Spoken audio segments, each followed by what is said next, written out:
तो मेरा नाम सूरज सिंह, मैं इधर ये सही में काम करता हूँ सर के साथ में, ठीक है, ओटी में। तो ये कोचिंग लिस्ट अभी स्टार्ट हुआ है, तो आपकी ये डेमो क्लासेस चल रही है ना? तो आप लोग पहले भी आ रहे हैं या आपकी भी जस्ट पहली क्लास है ये? आप लोग आ रहे हैं, ठीक है।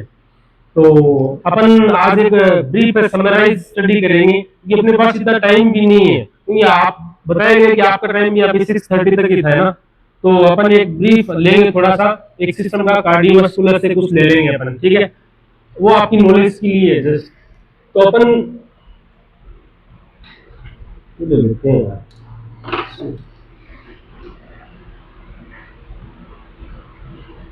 सर्कुलेशन, ये मोस्ट इंपॉर्टेंट अपने मेडिकल सर्जिकल में, फिजियोलॉजी में एक मोस्ट कॉमन टर्म है सर्कुलेशन।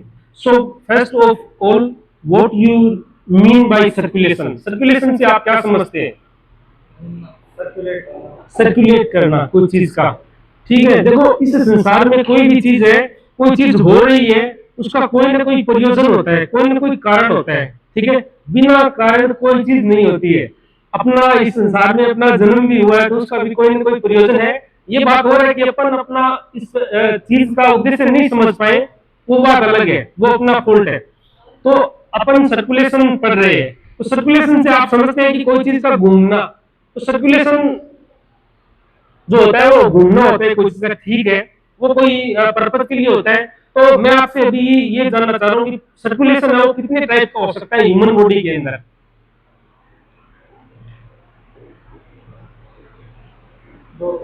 कितने, कौन कौन सा?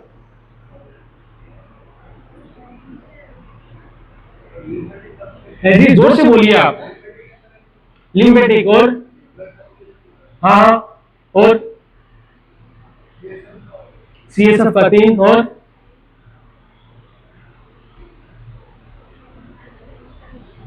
और आप लोग यहाँ पे जीएनएम वाले, ये बीएससी नर्सिंग वाले, आप सभी बीएससी नर्सिंग, आप दोनों जीएनएम वाले, आप अच्छा, आप जॉब करते हैं, ठीक है। तो अपन आप लोगों ने बताया कि लिम्फेटिक सर्कुलेशन है, सेरेब्रोस्पाइनल फ्लूइड की सर्कुलेशन है और ब्लड की सर्कुलेशन है। अब अपन बात करें जैसे ब्लड की सर्कुलेशन सबसे पहले, तो ब्लड की सर्कुलेशन कितने टाइप की हो सकती है? हाँ, घूम रहा है, तो ब्लड की सर्कुलेशन क्या कितने टाइप की हो सकती है, पूछ रहा हूँ आप लोगों से। ओपन कैसे होगी है? कुछ जीवों में ओपन सर्कुलेशन होता है, उसमें नहीं, अपन ह्यूमन बॉडी की बात कर रहे हैं। तो दोहरा सर्कुलेशन बोलते हैं ना। दोहरा, डबल सर्कुलेशन कैसे बोलते हैं? दोहरा सर्कुलेशन एक बार बॉडी में जाता है, एक बार लंग्स में जाता है। हार्ट के पास टू टाइम ब्लड आता है, दो टाइप का सर्कुलेशन आता है। तो इसको आप इन्यूमरेट कर सकते हैं, आप पूरा बता सकते हैं कि दो टाइप का कैसे सर्कुलेशन आता है? कैसे डबल सर्कुलेशन आप बता रहे हो, कैसे डबल सर्कुलेशन है? एक एक ये भी बता रहे हो आप कि एक बार लंग्स में जाता है, एक बार बॉडी में जाता है। कैसे बाइफरकेट कैसे करेंगे आप इसको? हाँ हाँ, ठीक है, हाँ हाँ, हाँ हाँ। राइट साइड में डीऑक्सीजनेटेड। वाह, आपको नॉलेज अच्छी है आपकी। ये बेसिक फंडाज है जिनके अपन काम करते हैं, ठीक है। अगर आपको सर्कुलेशन की सही जानकारी नहीं है ना, तो आप कितना भी रट्टा मार लेना, ये चीजें क्लियर नहीं होनी है फिर। क्योंकि एग्जाम देखो, एग्जाम एक अलग चीज है, वहां तक उनके दिमाग तक पहुंचना, उस कॉम्प्लेक्सिटी में घुसना बहुत टफ रहता है, अगर आपको बेसिक फंडाज भी क्लियर नहीं है, ठीक है। तो हार्ट में वास्तव में डबल सर्कुलेशन होता है, इन्होंने बताया जैसे। एक तो ब्लड लंग्स में जाता है, डीऑक्सीजनेटेड ब्लड जाता है from the right side of the heart, and बाद में अपना ब्लड ब्लड आता है पल्मोनरी वेन के द्वारा, left side of the heart, वो throughout the body circulate करता है, फिर वापस ये सर्किट बनता है कंप्लीट, ठीक है। तो इसको अपन डबल सर्कुलेशन बोलते हैं। इसमें दो टाइप की सर्कुलेशन रहते हैं, इसमें दो टाइप की सर्कुलेशन है। एक तो है पल्मोनरी सर्कुलेशन,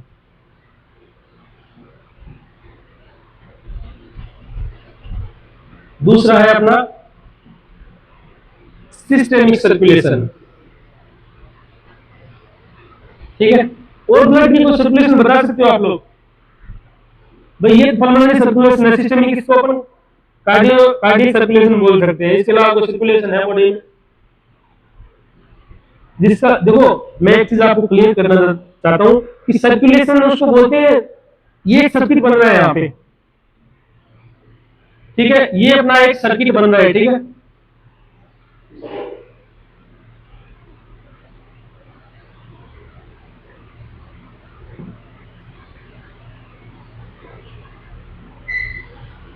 देखो ये पल्मोनरी वेन है,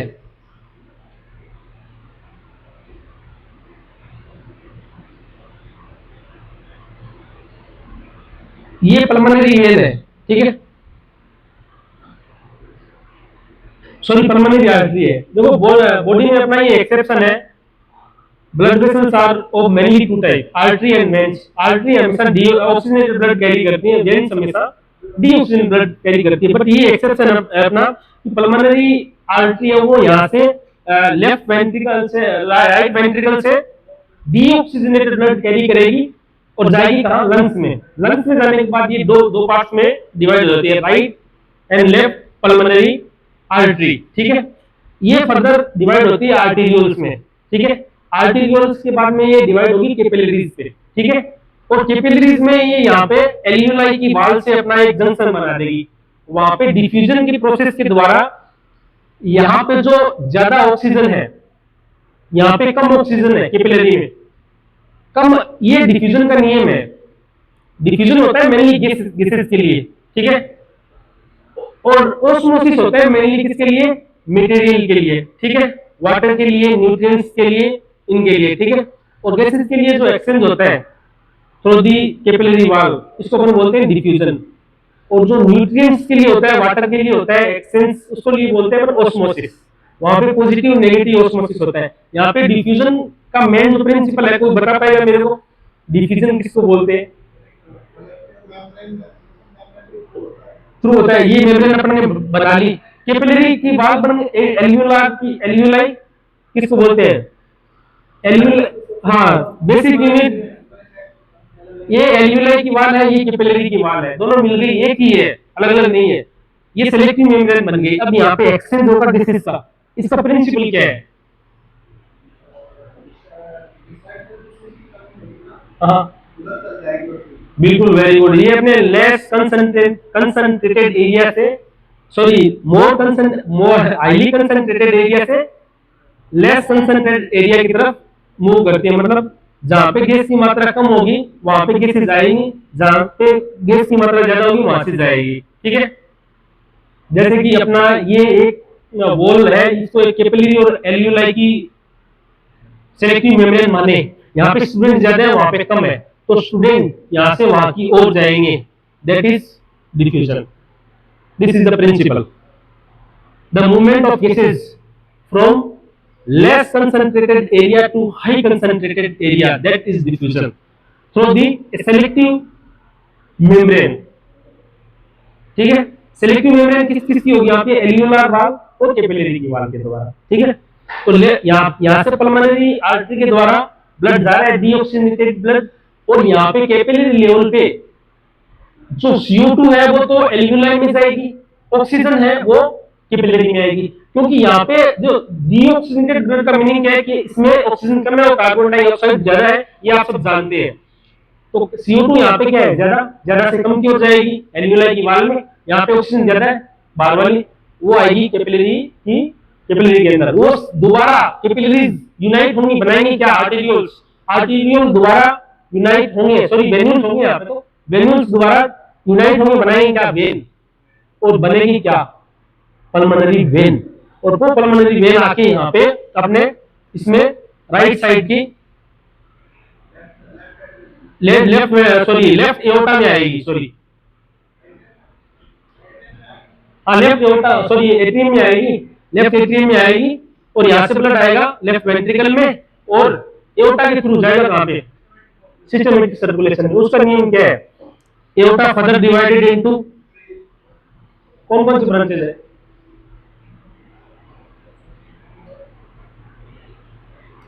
दीज आर ब्रांचेस ऑफ वेनी केवा। ठीक है, ये फर्दर अपने आर्टरीज में डिवाइड होगा। इसके मेन बहुत सारे एओर्टा की ब्रांचेस रहती है। यहाँ पे थोरेसिक एओर्टा निकलेंगे, इधर अपने एब्डोमिनल साइड में गैस्ट्रिक, मैंने एक एग्जांपल लेते हैं, गैस्ट्रिक आर्टरी है निकल गई। ठीक है, gastric artery further divided into arterioles, arterioles further divided into capillaries. यहाँ पे फर्दर, और यहाँ पे टिश्यूज है। सिस्टेमिक सर्कुलेशन किसको बोल रहे हैं अपन?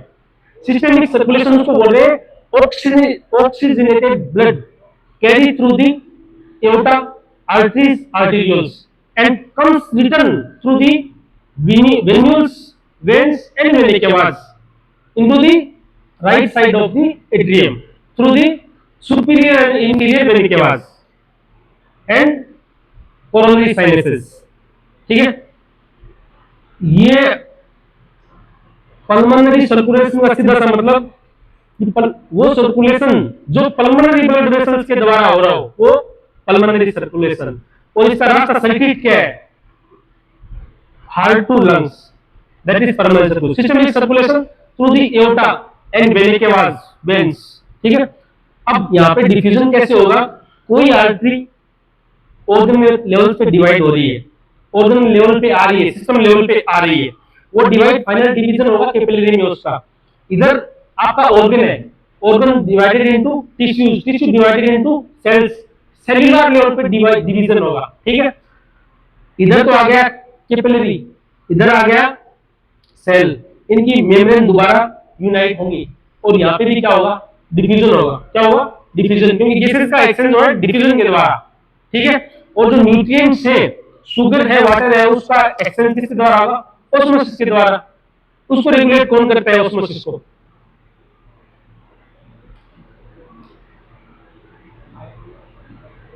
मेनली उसको इंसुलिन रेगुलेट करता है। तभी अपन बोलते हैं कि इंसुलिन की मात्रा अगर बढ़ती है, ठीक है, इसका मतलब क्या है? शुगर कम होगी। कैसे?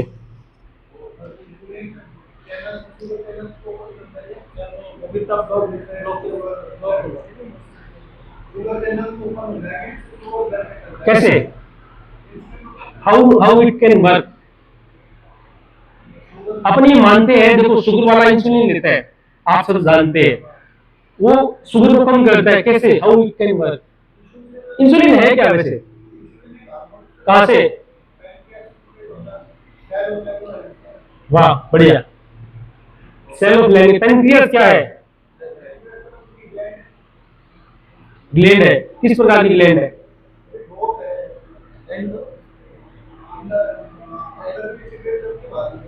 एंडोक्राइनल और एक्सोक्राइनल दोनों है।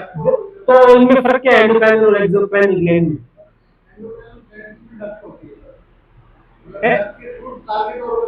टारगेट ऑर्गन डक्ट के थ्रू। कौन सी gland?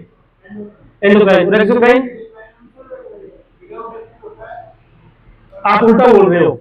There are two type of gland, exocrinal glands, endocrinal glands. Endocrinal glands are secrete their secretion without any duct. We can say it is ductless glands. ठीक है, and exocrine through the ducts, through the ducts। जैसे liver क्या है? Gland है, वो ducts के through, CBD के through अपना सिक्रेशन डालती है। एक्सोक्राइनल ग्लैंड्स है वो, एंडोक्राइन ग्लैंड्स है वो डक्टलेस होती है, लाइक एंडो अपने पिट्यूटरी ग्लैंड है, थायराइड्स है, लैंगरहैंसेस है, ये सारे अपने मेन फंक्शन किसका है जो एंडोक्राइन में? ध्यान रखना, pituitary gland, master of master gland. ठीक है, जिसका फीडबैक कैसा रहता है? हाइपोथैलेमस के through positive and negative feedback mechanism. अपने सबसे कंपटीशन का सबसे जो अच्छा सुंदर टॉपिक, जिससे बहुत सारे क्वेश्चन है, बहुत सारे इसमें अपने कंसेप्ट छुपे हुए रहते हैं, लाइक सर्कुलेशन। ये बहुत कंसेप्ट वाला टॉपिक है, ये क्लियर हो गया तो मतलब अपन कर सकते हैं सारी चीजें। तो यहाँ पे सेम जो इंसुलिन वाला अपन बात कर रहे थे, इंसुलिन क्या करता है? ऑस्मोसिस में अपनी जो सेलेक्टिव मेम्ब्रेन रहती है उसकी परमिएबिलिटी, परमिएबिलिटी कैसी होती है? इसको हिंदी में क्या बोले? एक्सेस पारगम्यता, पारगम्यता बोलते हैं। पारगम्यता आर पार होने की क्षमता। ठीक है, तो ये इतनी पतली होती है कि कई बार इसमें बहुत सारी चीजें गुजर जाती है, एक्सचेंज हो जाती है। अगर उस पे इंसुलिन की मात्रा अच्छी है, अगर इंसुलिन हार्मोन अच्छी खासी मात्रा में है तो इसकी परमिएबिलिटी बहुत ज्यादा बढ़ जाएगी, बहुत सारी चीजें अंदर जाएंगी। तो अब मैं बीच में इंसुलिन वाला है बता देता हूँ। देखो ओस्मोसिस आ गया, यहाँ पे डिफ्यूजन नहीं है, तो यहाँ पे देखो इंसुलिन की मात्रा अगर बढ़ी है तो परमिएबिलिटी बढ़ जाएगी, ठीक है। यहाँ पे बहुत सारा शुगर ब्लड में आ रहा है, ब्लड शुगर बढ़ रहा है, अपन चेक करेंगे ब्लड शुगर बढ़ रहा है, ब्लड में शुगर है, यहाँ पे ब्लड है, यहाँ पे सेल है, ठीक है। तो यहाँ पे अगर परमिएबिलिटी बढ़ गई तो ज्यादा शुगर यहाँ पे जाएगा, सेल्यूलर लेवल पे जाएगा ना, सेल्यूलर, तो ब्लड में क्या होगी, कम होगा शुगर, ठीक है। तो इंसुलिन यहाँ पे रेगुलेट कर रहा है ना, अगर इंसुलिन यहाँ पे नहीं है तो परमिएबिलिटी बढ़ जाएगी, मतलब ठीक हो जाएगी, मेम्ब्रेन कुछ आर पार गुजर सकता नहीं है, तो यहाँ पे अंदर नहीं जाएगी शुगर, तो यहाँ पे क्या होगी, बढ़ जाएगी शुगर, हाइपरग्लाइसीमिया। तो कह सकते हैं रेगुलेट करता है इंसुलिन, ऐसे रेगुलेट करता है इंसुलिन, ठीक है। तो यहाँ पे अपन डिफ्यूजन की बात कर रहे हैं, डिफ्यूजन इस तरीके से होता है, डिफ्यूजन वाला क्लियर है आप लोगों को इधर कि सेमी परमिएबल मेम्ब्रेन के थ्रू होता है, और जहाँ पे हाई कंसंट्रेशन होती है वहां से, सॉरी लो कंसंट्रेशन से अपने, सॉरी हाई कंसंट्रेशन से लो कंसंट्रेशन की ओर जाते हैं। यहाँ पे सेल पे ये ऑक्सीजन की सप्लाई होती है डिफ्यूजन के द्वारा, ऑक्सीजन यहाँ पे एक टाइम ऐसा आएगा, कम हो जाएगी, CO2 बढ़ जाएगी, तो वापस ये जो बड़ी CO2 है वो कैपिलरीज में जाएगी, कैपिलरीज आगे जाके क्या बनाएंगे, वेन्यूल्स बनाएंगे, वेन्यूल्स वेन बनाएंगे, वेन अपना सारा सर्कुलेशन डीऑक्सीजनेशन वाला किसमें डालेगी, वेनिक केवा में, वेनिक केवा सुपीरियर इंफीरियर वेनिक केवा के द्वारा राइट साइड जो हार्ट अपर चैम्बर राइट एट्रियम में डाल देती है, वहां पे क्या होती है, अपने इंपल्स जनरेट होती है सिनोएट्रियल नोड्स पे, कॉन्ट्रैक्शन होता है, ब्लड सारा वेंट्रिकल्स में आता है, वेंट्रिकल्स के द्वारा एवी कंडक्शन होता है, एवी कॉन्ट्रैक्शन होता है, एट्रियोवेंट्रिकुलर ब्लड जाता है कहां पे, पल्मोनरी वाल्व के द्वारा लंग्स में, वापस ये सिस्टम चलता है। अब देखो राइट साइड और left side of the heart, तो ये जो कॉन्ट्रैक्शन होती है वो साइमल्टेनियस होती है, एट्रियम की कॉन्ट्रैक्शन होती है,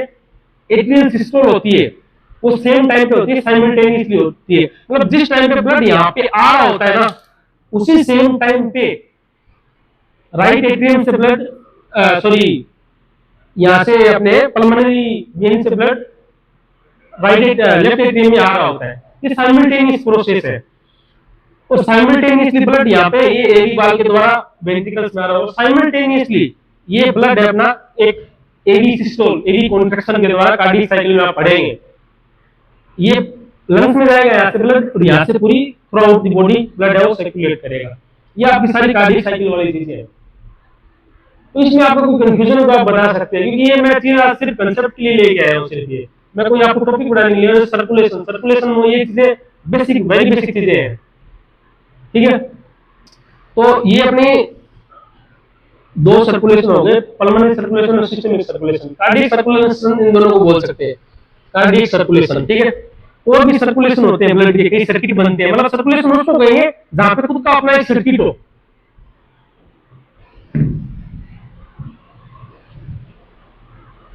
एक होता है पोर्टल सर्कुलेशन,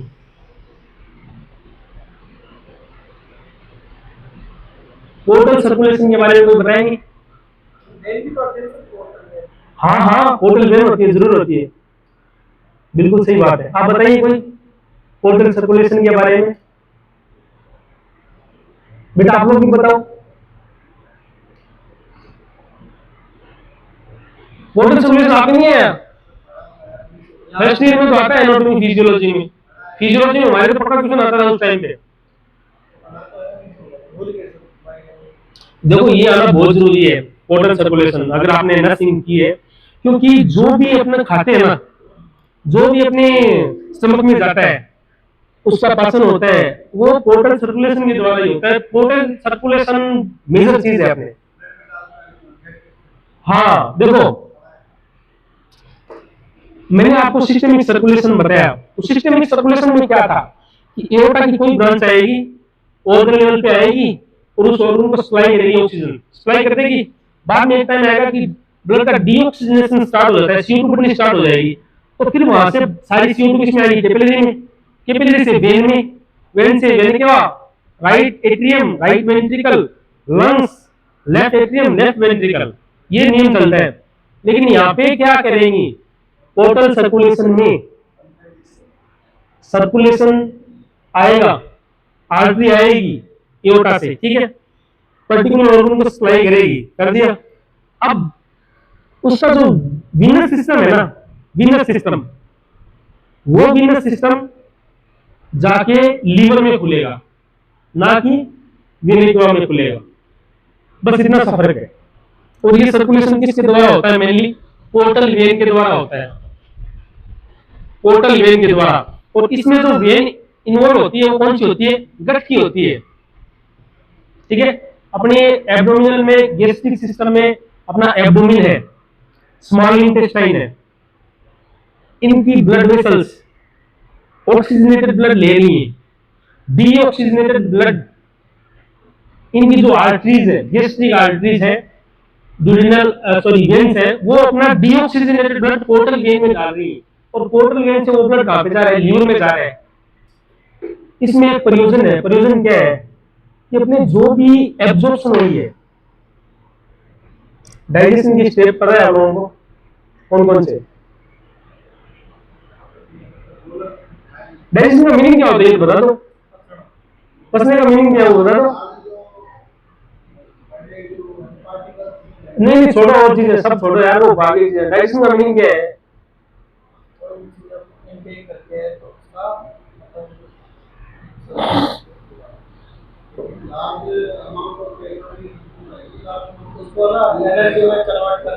जोर से बोलो यार।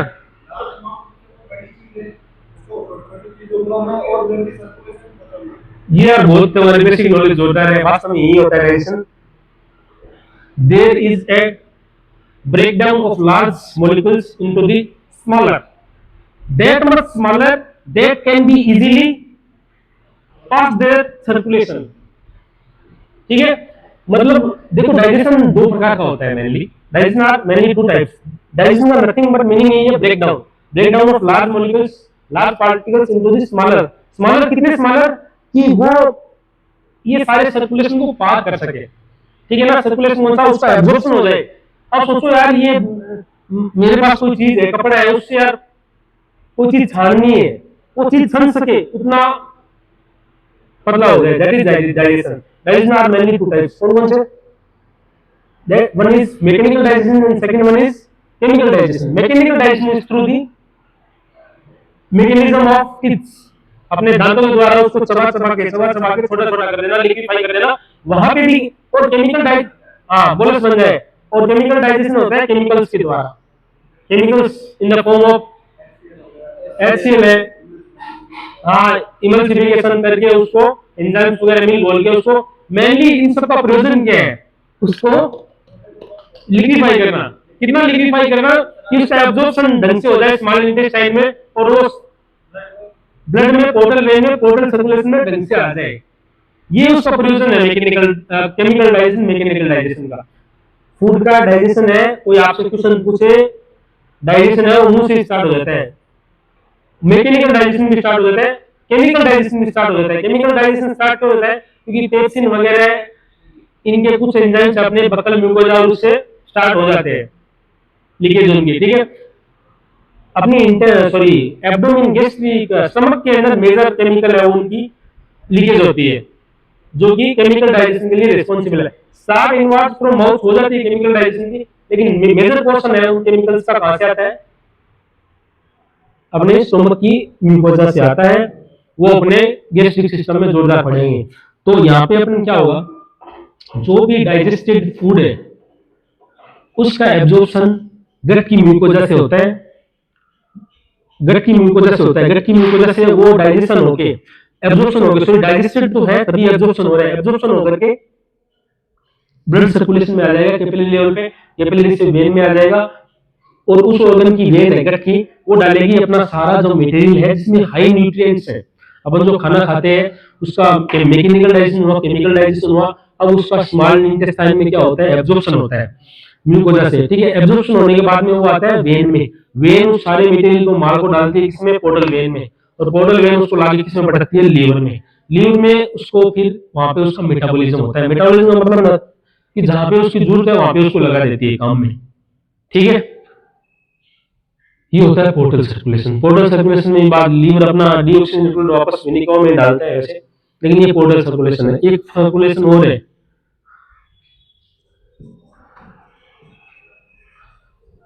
हाइपोफिजियल सर्कुलेशन, ये कौन सा होता है कोई बताएगा? ये कोई बता देगा, मान लीजिए कि वो बंदा पढ़ गया है, मतलब पढ़ गया है मतलब नर्सिंग में पढ़ाई की है उसने ठीक ठाक। हाँ हाइपोफिजियल, ये नहीं बता पाए तो हम लोग रुको थोड़ा सा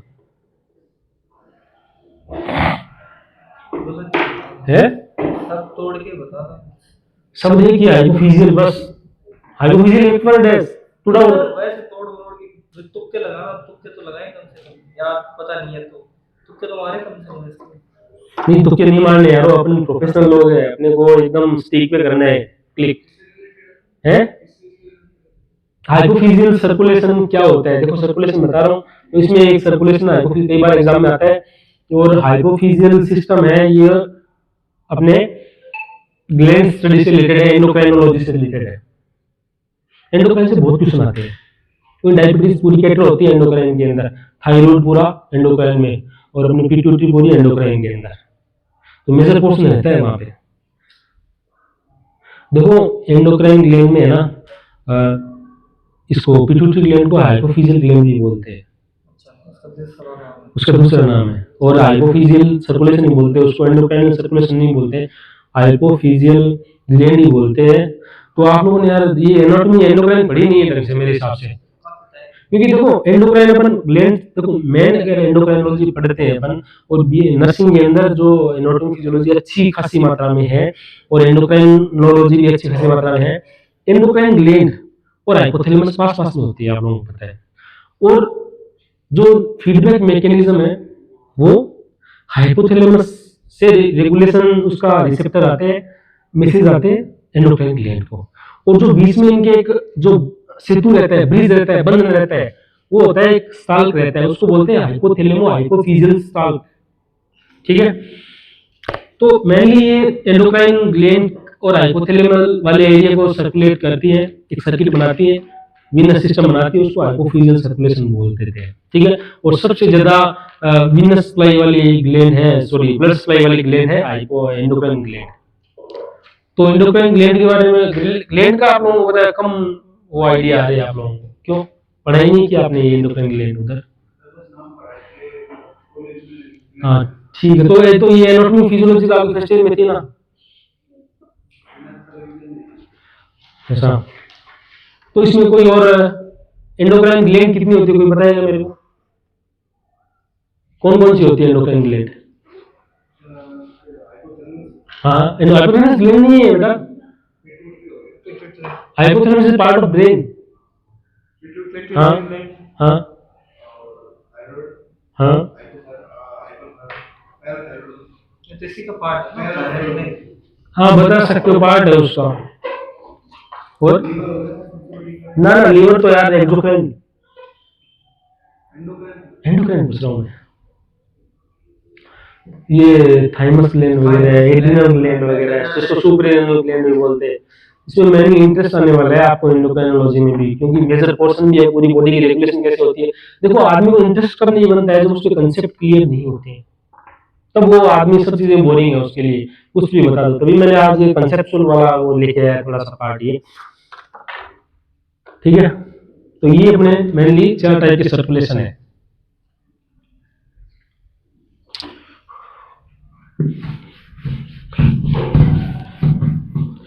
थोड़ा सा हार्ट के बारे में पढ़े, हार्ट के बारे में पढ़े थोड़ा सा, है कल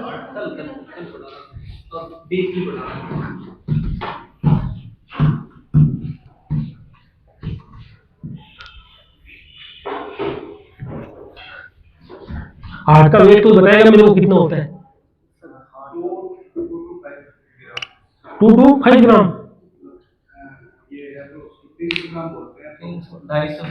250 से 300 है ना। चलो ठीक है, कल मिलेंगे अपन।